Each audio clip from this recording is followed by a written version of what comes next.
ABC television.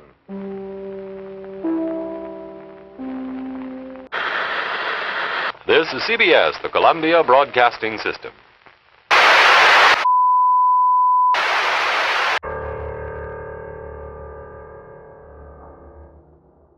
Welcome back, everybody, to Dead Air. We are here for another week, another scary movie, and I hope y'all are ready. If you're new here, my name is Siena Anzaldua. I am your host here at Dead Air for all things spooky, scary, and happening around the Central Valley. Okay, today we are continuing our body horror fest, okay, and our Eli Roth little series of movies here. Okay, I'm very excited. One of my favorite directors, as I said last week.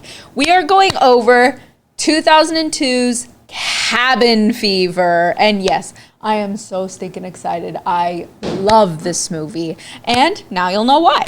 So welcome back, everybody. Thank you for spending your evening with me. And as always, we are going to begin with our horror movie summary.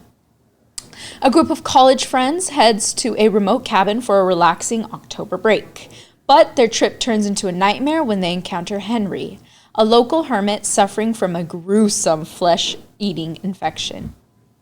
After a series of violent encounters, the disease begins spreading through the group, causing paranoia, horrific body deterioration, and brutal deaths. As the infection contaminates the local water supply, the surviving friends desperately try to escape, only to meet tragic ends. In the film's bleak conclusion, the outbreak continues unchecked as contaminated lake water is unknowingly used to make lemonade, suggesting the deadly infection is far from over. Okay, y'all. Okay. I love this movie. Okay, if you guys didn't get that just a few seconds ago, I am very excited about this movie. I love this movie. What is wrong with you? So much, and there's so many reasons why. First of all, Eli Roth, okay? I love that he uses a lot of practical effects. I don't know if I've ever seen a movie that he makes that uses CGI, or he uses such minimal CGI, okay? And that to me is just, it's amazing. I love that, okay? I love the fact that in this movie, you all know, I am a huge gore fan, okay? I love the gore in a movie, and it just tickles a little something in my brain that makes me think, oh my God, this is amazing. This is beautiful. I love it. I'm Michael Jordan. Stop it. Get some help.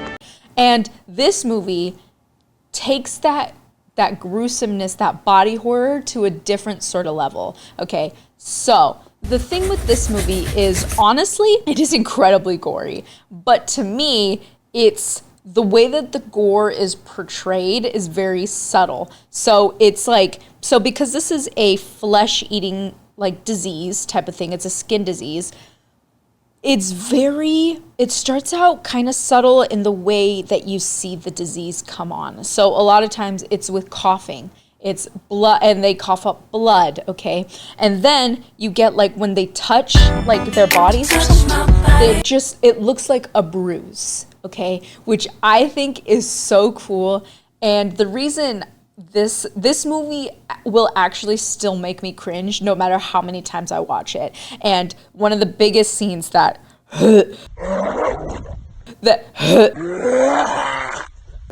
I hate / love, it's a love-hate thing, is when I can't remember her name, but she's shaving, okay? And she's shaving in the bathtub. And I don't know why she's shaving. I'm going to be really honest here. I don't know why.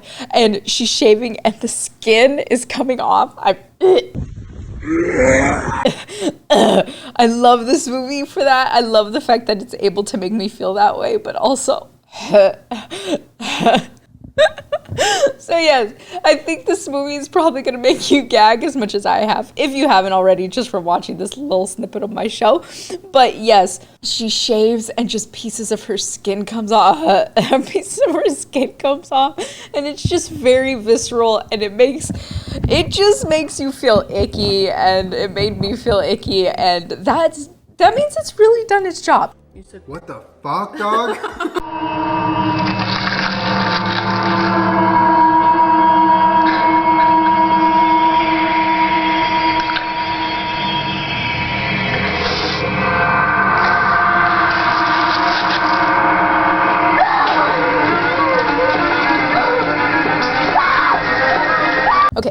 So now, okay, I loved the gore in this movie. I think it's so subtle sometimes, but then you get like at the end where I think her name is Tracy.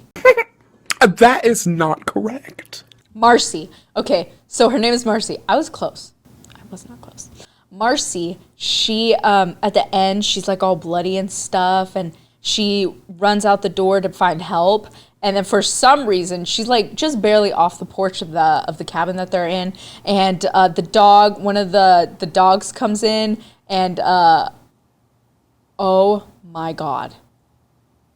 The dog, she runs in a direction opposite of the house for some reason, and the dog chases her and basically rips her apart. And all you see is her foot and like chunks of flesh and stuff. Oh my God, I love it. It is so good.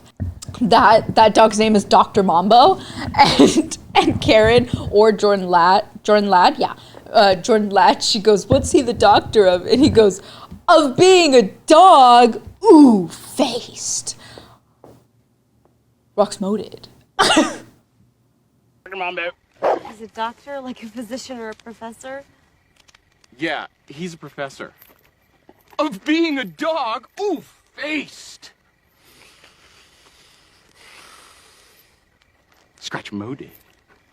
And that's another reason why I love this movie, is I love the freaking corniness and the cheesiness of the dialogue in this movie. It is truly, I say it a lot in this office, but it's so frat, some of the language that's used and such. It's just like if you lived in a frat house at 21, okay, that's the vibe that this dialogue gives sometimes. And it is so hilarious. It makes me laugh so hard sometimes. And I love it because, okay, it's Pride Month, okay? So I'm sorry. This is not in a homophobic way for me. It just makes me laugh because it's so stupid. It is so freaking stupid. Oh my God. But they use gay a lot. And so, like, so Bert, he is, like, going out and shooting squirrels because he's dumb and he's drunk or whatever. And he lights a campfire and then leaves it. And then Marcy and Jeff come and, like, put the fire out. And they're like, "Are you an idiot? Why did you just leave the fire?" And he goes, "What were you doing?" And Bert goes, "I was hunting squirrels." And they were like, "Why would you want to hunt squirrels?" And he goes, "Because they're gay." Bert, what the hell is that? Huh? Oh, I'm gonna go shoot some squirrels. Why would you want to kill squirrels? Because they're gay? Okay, guys, it's so stupid. Okay, the dialogue is truly like a bunch of college kids, okay? Like a bunch of college kids, even though that they already this is like a graduation type of trip or something. And yes, they already graduated, but to me, this is college kids if they're like a couple years into college, okay? And it's the most basic college experience, and I love that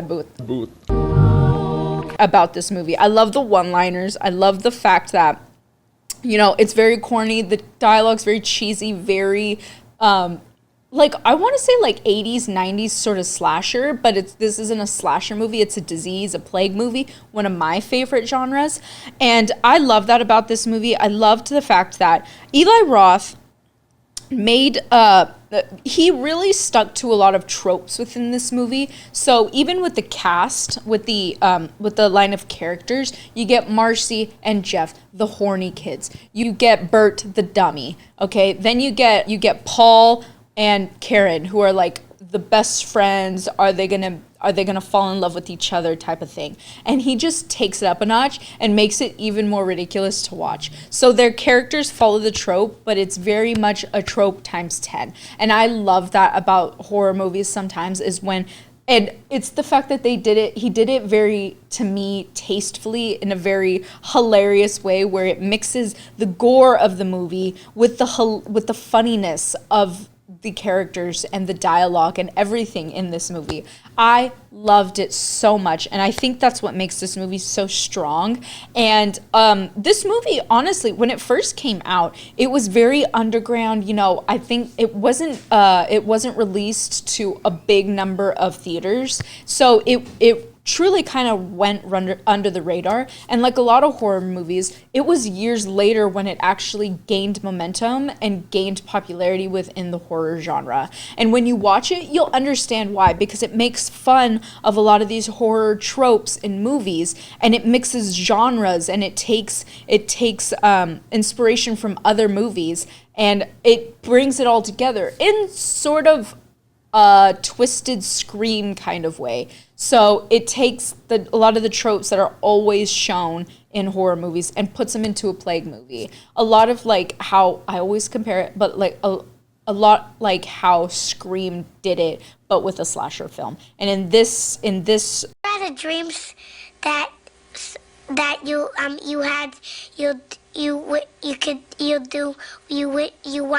in this movie, we just get it with a plague film. And I love that. I love the fact that Eli Roth was able to make something that twists these tropes and makes them into something new. I think that's really cool, and I think that's very creative in a way that a lot of people cannot do.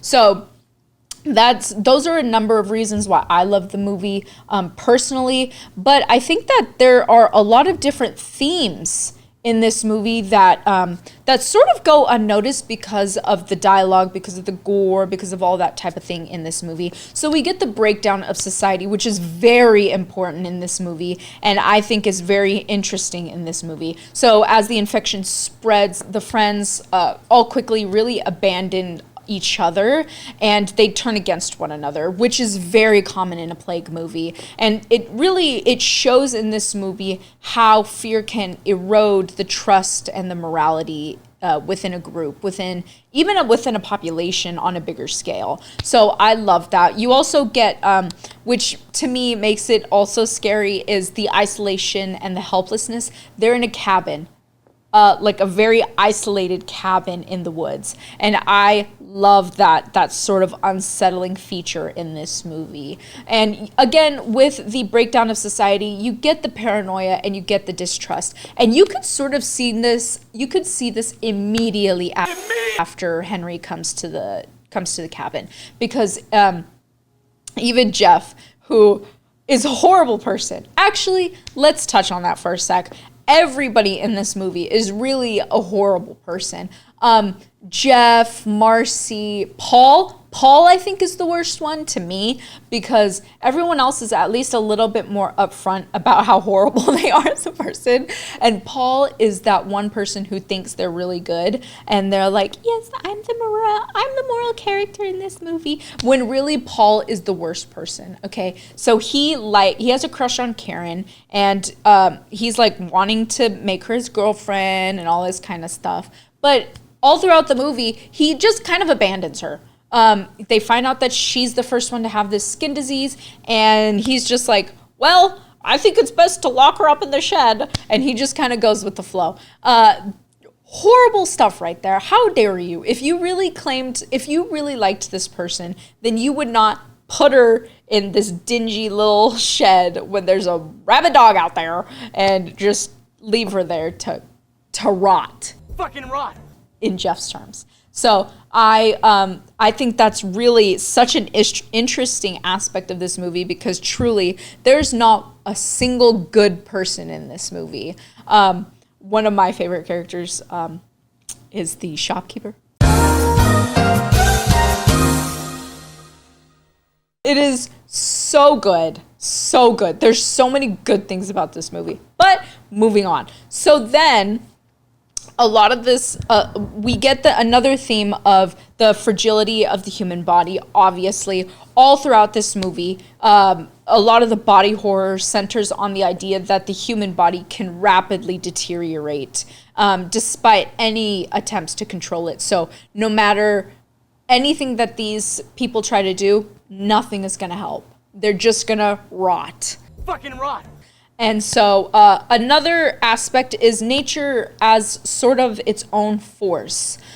So the infection originates from the natural environment, portraying nature not as necessarily something as just beautiful and idyllic, but as something that doesn't care who you are. It's very indifferent and it's very deadly. And I think that is so cool. So then we also, all throughout this movie, we get self-preservation versus compassion with people. And so this is super important because we get this right off the bat with Henry, okay? So these kids are wanting to kick Henry out, and then they light him on fire. And this is, again, one of my favorite Karen lines when she goes, "He needed our help, and we lit him on fire."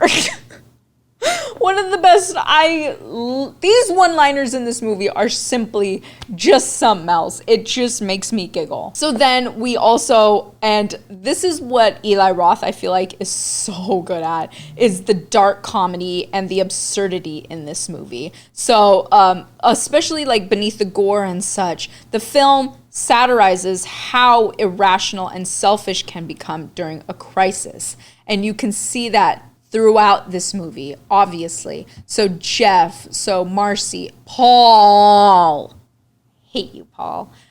They all just show how selfish people are when push comes to shove, and there's nothing that can be done.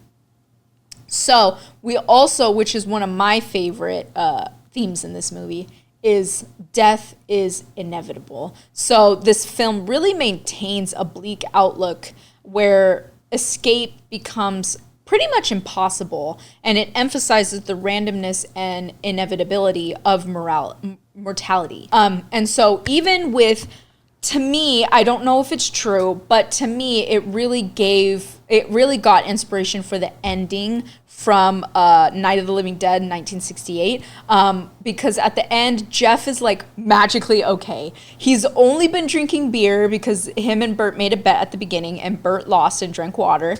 And so Jeff has only been drinking beer. He sequestered himself in the woods. Nobody knows where he was at. And then he just comes back and he's fine. And he goes, I lived. And then he gets annihilated by the police, and he gets shot multiple times. I knew it! I fucking made it! I fucking made it!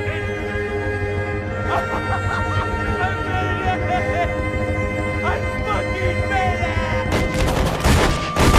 it! So that really plays into this trope and this theme in this movie. So then, of course, we have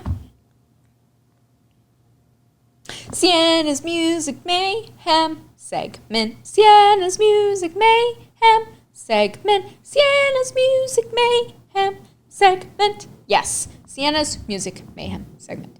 Now, the music in this movie and the score in this movie is very important. So the score was primarily composed by Nathan Barr, with additional themes and cues written by Angelo Badalamenti. And this, whoa, I am so proud of myself for saying that correctly. Badalamenti is very known, very famous for his work on Twin Peaks, which is a thriller show, and it's just another great one to watch. It's a show and it's a movie. I recommend watching both. So some of the key characteristics of this score is that it created a very slow burn atmosphere. So rather than emphasizing the jump scare, Barr's score focuses on the tension, the unease, and the inevitability in this movie. Many of the cues that he uses feel mournful and tragic and reinforce that the infection is something the characters are never going to be able to escape. And it is so powerful. So then you also get the beauty mixed with the horror. The music is alternating all throughout this movie between eerie and beautiful melodies and dissonance and unsettling feelings, and it's wanting you to feel this contrast, and it mirrors the film itself. So it balances the gruesome body horror that you're seeing with moments of dark comedy and humor throughout this movie. And that is so powerful, and it's one of the reasons why it makes this movie so good. So Badalamenti's also has this Badalamenti also has this dreamlike influence within this movie. So Angelo Badalamenti's contributions add more of the surreal aspects of this movie and that quality in certain scenes. So his signature style, which is ethereal, haunting, and slightly off-kilter, helps make the infection feel almost otherworldly rather than just biological. Sort of like it has a mind of itself, but not really. And I think that really adds to this movie and adds something incredibly powerful to this movie. And I love that. So I also wanted to just add that the soundtrack includes several songs by David Hess, who is very known in horror because he's the one who Are the dreams that you do? did the soundtrack for The Last House on the Left, an incredibly gruesome movie, but also one that is very well known in the horror spheres. So yes, by using David Hess's music, Eli Roth just wanted to add another nod to horror and another film that really helped shape the modern backwoods genre of horror.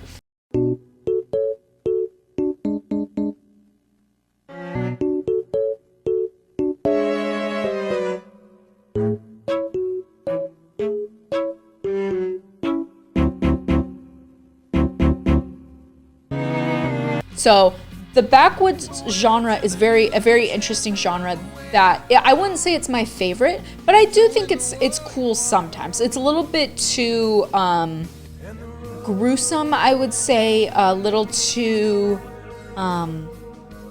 violent in a way that I don't enjoy in my horror movies. So it's just a different horror genre that you guys should explore and see if you like it.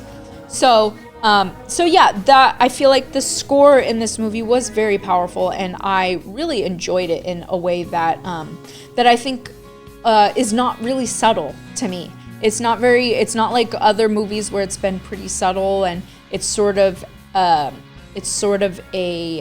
just a smaller element of the movie. To me, this truly took a front seat in the movie and really added heavily to what you're seeing on screen. And I think that's really cool, and I think that's really creative. And like I've said before, it takes a different type of creativity to really nail something like that.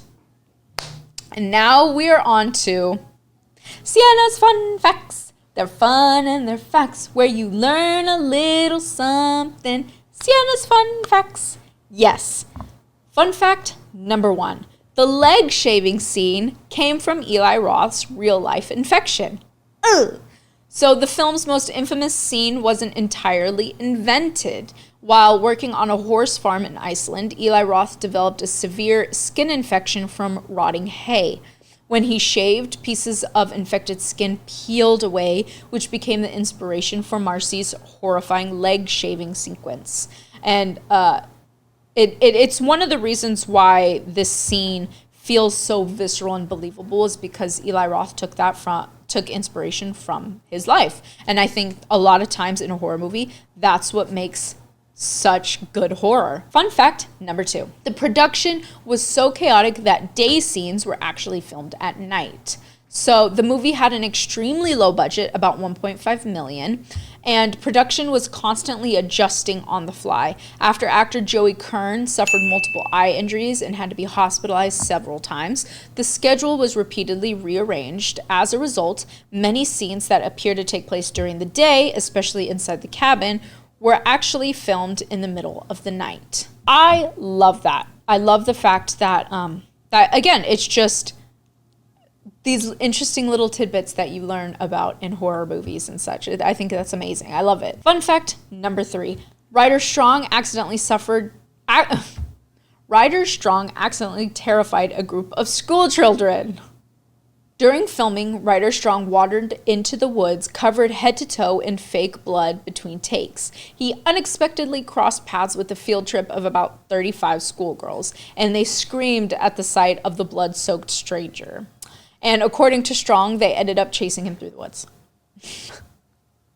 Actually, another little tidbit, Ryder Strong is from Boy Meets World, so they probably screamed for that too. Fun fact number 4, the pancake scene was actually never in the original script. So one of the movie's most memorable and bizarre moments happened almost by accident. During production, Eli Roth discovered that Matthew Helms, Dennis, was a skilled martial artist and black belt. Roth rewrote the scene on the spot, creating the completely random pancakes karate sequence that became one of the film's most quoted moments. No pancakes! Dennis,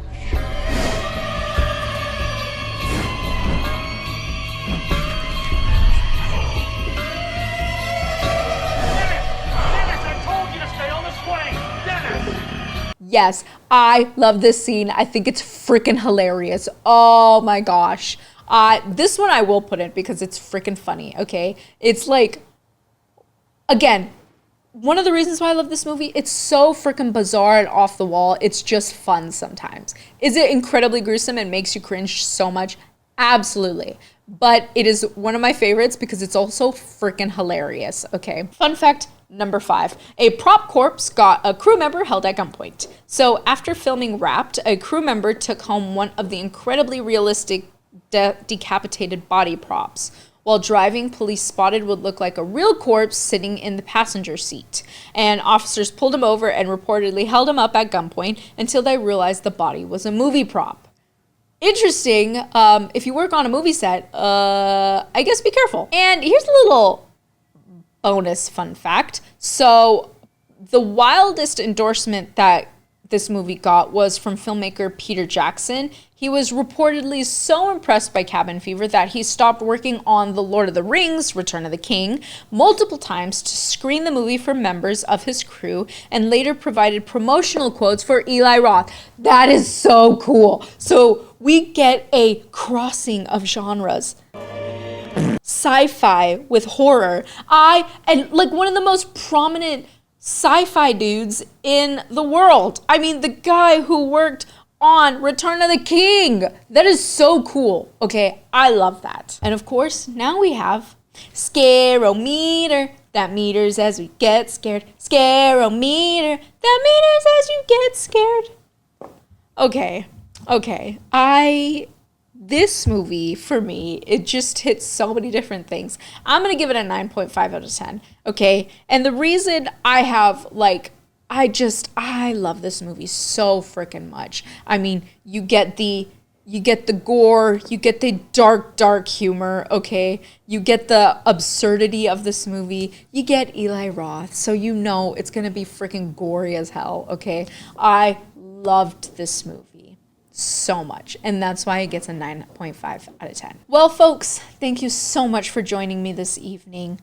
Thank you for, getting down and dirty with this horror genre and with Eli Roth. Next week will be our last, but certainly not least, installment of Eli Roth. We are going to be going over, if you thought this was my favorite, these two movies are probably my absolute favorite. Okay, fine. All of Eli Roth's movies are my favorite. Okay, fine. Sorry, sue me, okay? Hostel Part 1 and 2. Go watch these as soon as possible, and we'll discuss next week. Thank you all so much for joining me, and have a wonderful, spooky evening. And remember, folks, don't split up, and don't go into the basement. Bye.